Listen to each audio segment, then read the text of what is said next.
جس دین نے بھیک مانگنے سے سب سے زیادہ منع کیا ہو، محبت سے کمانے، کھانے اور کوشش و جد و جہد سے روزی حاصل کرنے پر سب سے زیادہ زور دیا ہے، اسی دین کے نام لیواؤں میں بھکاریوں کا تناسب سب سے زیادہ ہو، ہر چوراہے، گلی کوچے، ٹریفک سگنل اور مسجد کے سامنے بھیک مانگنے والوں کی بھیڑ دکھائی دے تو یہ کس قدر افسوسناک اور باعث شرم بات ہے۔ آپ تمام سامعین کو خوش آمدید کہتے ہیں، اور آج کی ویڈیو میں ہم آپ کو بتائیں گے کہ اگر آپ بھی پروفیشنل بھکاریوں اور ماننے والوں کو بھیک دیتے ہیں تو رسول اکرم صلی اللہ علیہ وآلہ وسلم کا طرز عمل کیا تھا، اور حضور صلی اللہ علیہ وآلہ وسلم کا اس بارے میں فرمان کیا ہے، تو ذرا غور سے اس ویڈیو کو آخر تک دیکھیے۔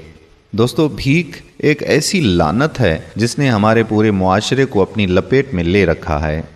آپ اپنے گھر کی چار دیواری میں بیٹھے ہوں تو گھر پر مانگنے والوں کا ایک تانتا بندھا رہتا ہے۔ آپ گھر کی دہلیز سے باہر قدم نکالیں تو دکانوں پر، گلی چوراہوں پر، ٹریفک سگنلز پر اور اس کے ساتھ ساتھ مسجد جیسی بابرکت جگہوں پر بھی سوال کرنے والوں کی کمی نہیں آتی۔ انفرادی سطح پر تو چھوڑیے، بحیثیت قوم بھی ہم مانگنے والوں میں شمار ہوتے ہیں۔ آئے روز ہم یہ خبر سنتے ہیں کہ حکمرانوں نے IMF اور ورلڈ بینک سے قرضہ لینے کے لیے درخواست کر دی ہے، اور یوں بحیثیت قوم بھی ہم رسول کریم صلی اللہ علیہ وآلہ وسلم کے فرمان کے عین مطابق ذلیل اور رسوا ہو رہے ہیں۔ خواتین و حضرات، اگر آپ ان پروفیشنل مانگنے والوں اور بھکاریوں کو 10 روپے کی خیرات دیتے ہیں تو آپ کو ہم بتانے جا رہے ہیں کہ اس بارے میں رسول کریم صلی اللہ علیہ وآلہ وسلم کی سنت یعنی ان کا طرز عمل کیا تھا، اور ان لوگوں کی ہدایت کے لیے آپ صلی اللہ علیہ وآلہ وسلم نے کیا فرمایا تھا۔ حضرت انس رضی اللہ تعالی عنہ روایت کرتے ہیں کہ ایک انصاری نے آپ کے پاس آ کر مدینہ میں سوال کیا، یعنی آپ سے مدد طلب کی۔ اب خواتین و حضرات، اس سے پہلے کہ ہم واقعات کو تفصیلاً سنائیں، اس میں یہ بات غور کرنے والی ہے کہ صحابی رسول اکرم صلی اللہ علیہ وآلہ وسلم کے دربار میں آ کر مانگ رہے ہیں تو گویا وہ اصحابی آپ صلی اللہ علیہ وآلہ وسلم سے جھوٹ تو بالکل نہیں بول سکتے تھے، یعنی واقعی وہ مدد کے طالب ہوں گے۔ مگر آپ صلی اللہ علیہ وآلہ وسلم نے اس سے پوچھا کہ تمہارے گھر میں کوئی چیز ہے؟ وہ کہنے لگا کہ ہاں، ایک ٹاٹ اور ایک پیالہ ہے۔ آپ صلی اللہ علیہ وآلہ وسلم نے فرمایا کہ یہ دونوں چیزیں میرے پاس لے آؤ۔ وہ صحابی اپنے گھر واپس گیا اور ان دونوں چیزوں کو اٹھا کر آپ کی خدمت میں لے آئے۔ آپ نے ان کو ہاتھ میں لے کر فرمایا کہ کون ان دونوں چیزوں کو خریدنا چاہتا ہے؟ ایک آدمی نے کہا کہ میں 1 درہم میں اسے خریدتا ہوں۔ آپ صلی اللہ علیہ وآلہ وسلم نے فرمایا کہ 1 درہم سے زیادہ کون دیتا ہے؟ اور آپ نے یہ بات 2-3 بار دہرائی تو ایک آدمی کہنے لگا کہ میں ان چیزوں کو 2 درہم میں خریدتا ہوں۔ آپ نے 2 درہم لے کر وہ چیزیں اس آدمی کو دے دیں، اور اب آپ نے اس انصاری کی طرف اپنی توجہ کی۔ آپ نے اپنے اس صحابی کو 1 درہم دے کر فرمایا کہ اس کا گھر والوں کے لیے کھانا خرید لو، اور دوسرے درہم سے کلہاڑی خرید کر میرے پاس آؤ۔ جب وہ بازار سے کلہاڑی لے کر آیا تو آپ نے اپنے دست مبارک سے اس میں لکڑی کا دستہ ٹھونکا، پھر اسے فرمایا کہ جاؤ جنگل سے لکڑیاں کاٹ کر یہاں لا کر بیچا کرو، اور 15 دن کے بعد میرے پاس آنا۔ دوستو، 15 دن کے بعد حضور اکرم صلی اللہ علیہ وآلہ وسلم کے حکم کے مطابق وہ شخص آپ کی خدمت میں حاضر ہوا، اور اس نے آ کر بتایا کہ اس نے 10 درہم جوڑے ہیں، چند درہموں کا کپڑا خریدا اور چند کا کھانا، اور آسودہ حال ہو گیا ہے۔ آپ صلی اللہ علیہ وآلہ وسلم نے اسے مخاطب کرتے ہوئے کہا کہ یہ تیرے لیے اس چیز سے بہتر ہے کہ قیامت کے دن سوال کرنے کی وجہ سے تیرے چہرے پر پورا نشان ہو۔ خواتین و حضرات، رسول اکرم صلی اللہ علیہ وآلہ وسلم کی حیات مبارکہ کے واقعے میں 2 پہلو پوشیدہ ہیں، یعنی ایک تو بظاہر ہم صاف دیکھ رہے ہیں کہ مانگنے والوں کے لیے ایک سبق ہے، لیکن دوسرا وہ لوگ جو خیرات ان پروفیشنل بھکاریوں کو دیتے ہیں ان کے لیے بھی آپ صلی اللہ علیہ وآلہ وسلم کے اس فرمان میں، اس واقعے میں ایک سبق پوشیدہ ہے۔ اس واقعے میں یہ بات تو طے ہے کہ وہ صحابی کبھی رسول صلی اللہ علیہ وآلہ وسلم کی خدمت میں آ کر جھوٹ نہ بولتے۔ اب دیکھیے کہ جس شخص کے گھر کا کل اثاثہ 1 ٹاٹ اور 1 پیالہ ہو، کیا اس کے محتاج ہونے میں کچھ شک رہ جاتا ہے؟ لیکن کیونکہ وہ معذور نہیں تھا بلکہ قاوی اور کمانے کے قابل تھا، لہٰذا آپ نے اسے کچھ دینے کے بجائے دوسری راہ تجویز فرمائی، یعنی محنت کی طرف اس کا خیال کروایا۔ پھر اسے عزت نفس کا سبق دے کر کسب حلال اور محنت کی عظمت اور اہمیت بتلائی، جس سے وہ چند دنوں میں آسودہ حال ہو گیا۔ یہ تھا ہمارے پیارے آقا کا انداز۔ یہاں پر اس بات کی وضاحت کرنا نہایت ضروری ہے کہ ایسا ہرگز نہیں کہ ہمارے پیارے آقا حضور صلی اللہ علیہ وآلہ وسلم نے مصیبت زدہ شخص کے مانگنے پر مکمل پابندی لگائی ہے۔ صحیح مسلم میں آپ سے ایک حدیث روایت کی گئی ہے، اس میں آپ صلی اللہ علیہ وآلہ وسلم نے فرمایا کہ 3 لوگوں کے علاوہ کسی کو سوال کرنا جائز نہیں ہے۔ ایک وہ جو کسی چیز کا ضامن ہو اور اس پر ضمانت پڑ جائے جس کا وہ اہل نہ ہو، وہ اپنی ضمانت کی حد تک مانگ سکتا ہے اور پھر رک جائے۔ دوسرا وہ جسے ایسی آفت پہنچے کہ اس کا سارا مال تباہ کر دے، وہ اس حد تک مانگ سکتا ہے کہ وہ اپنے پاؤں پر کھڑا ہو سکے۔ اور تیسرا وہ شخص جس کو فاقے کی نوبت آ گئی، یہاں تک کہ اس کی قوم کے 3 معتبر شخص اس بات کی گواہی دیں کہ فلاں کو فاقہ پہنچا ہے، اسے سوال کرنا جائز ہے، حتیٰ کہ اس کی محتاجی دور ہو جائے گی۔ فرمایا کہ ان 3 قسم کے لوگوں کے سوا کسی اور کو سوال کرنا حرام ہے، اور ان کے سوا جو شخص سوال کر کے کھاتا ہے وہ حرام کھا رہا ہے۔ گویا یہ اصول ہمیشہ کے لیے طے کر دیا گیا کہ اسلام میں بھیک مانگنا منع ہے۔ اسلام ہاتھ پھیلانے کی اجازت نہیں دیتا۔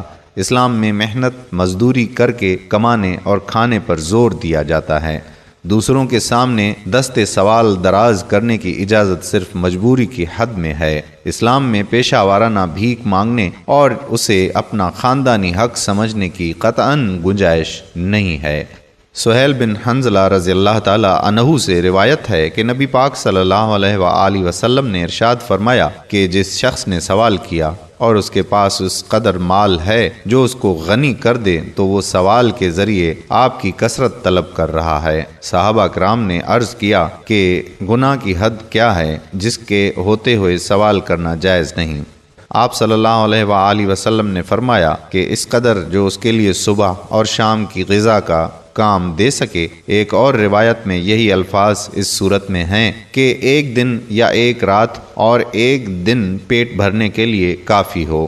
دوستو، اب ذرا تصور کیجئے، ذرا سوچئے کہ وہ لوگ جو ہمیں ہر جگہ پر بھیک مانگتے ہوئے نظر آتے ہیں، جو پروفیشنل گداگر ہیں، وہ تو اپنے پیارے آقا حضرت محمد صلی اللہ علیہ وآلہ وسلم کے احکامات کی صریح خلاف ورزی کر رہے ہیں۔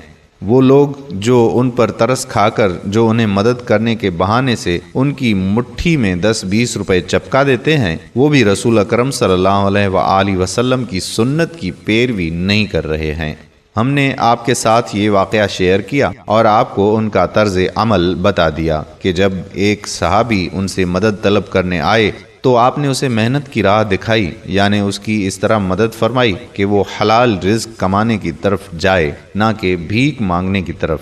اگر آپ یہ سوچ رہے ہیں کہ اگر آپ کسی کی مدد کرنا چاہتے ہیں تو اس کا اسلامی طریقہ کار کیا ہے، تو آپ ان لوگوں کا انتخاب کیجئے جو تنگ دست ہوں تو ضروری ہے، مگر وہ بھیک مانگنے کے بجائے ان کی غیرت اس چیز سے گوارا نہیں کرتی کہ وہ ہاتھ کسی کے آگے دراز کریں، بلکہ وہ محنت کو ترجیح دیتے ہیں اور رسول اکرم صلی اللہ علیہ وآلہ وسلم کے فرمان کے مطابق اپنی بسر اوقات کرتے ہیں۔ قرآن کریم میں اللہ تعالیٰ نے اس عمل کو اللہ کو قرض حسنہ دینے سے مترادف قرار دیا ہے۔ ارشاد باری تعالیٰ ہے کہ اگر تم اللہ کو قرض حسنہ دو گے تو وہ اسے تمہارے لیے کئی گنا بڑھا دے گا اور تمہیں بخش دے گا۔ جو اللہ کی راہ میں اپنے اموال خرچ کرتے ہیں، ان کی مثال اس ایک دانے کی سی ہے جو اگتا ہے 7 بالیاں اور ہر بالی میں 100 دانے، یوں ہی اللہ کئی گنا بڑھاتا ہے جس کے لیے وہ چاہتا ہے، اور اللہ وسیع علم والا ہے۔ دوستو، اس فرمان کے بعد تو کسی قسم کی کوئی بھی کنفیوژن نہیں رہنی چاہیے۔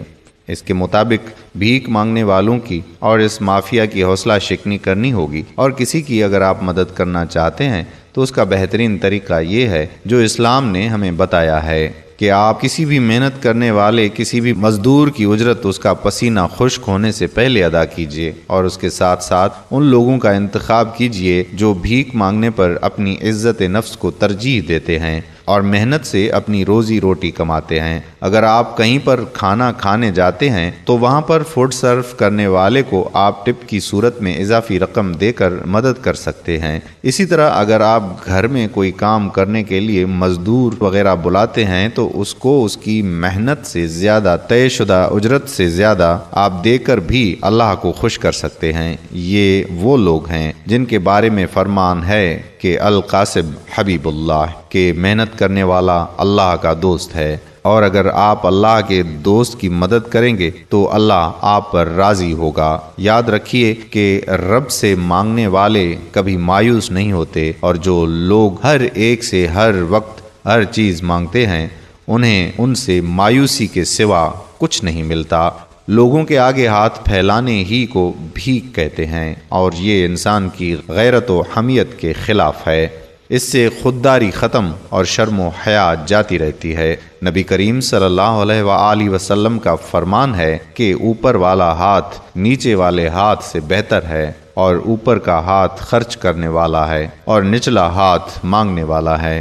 ہم امید کرتے ہیں کہ آپ کو یہ نکتہ سمجھ میں آ گیا ہوگا، اور آپ آئندہ ان پروفیشنل بھکاریوں کی حوصلہ شکنی کریں گے اور اس مافیا کو فرمان رسول صلی اللہ علیہ وآلہ وسلم کے مطابق ختم کرنے میں اپنا بھرپور کردار ضرور ادا کریں گے۔ امید کرتا ہوں کہ ہماری آج کی یہ ویڈیو آپ کو ضرور پسند آئی ہوگی، اور اس کو صدقہ جاریہ کے طور پر اپنے دوست و احباب کے ساتھ ضرور شیئر کریں گے۔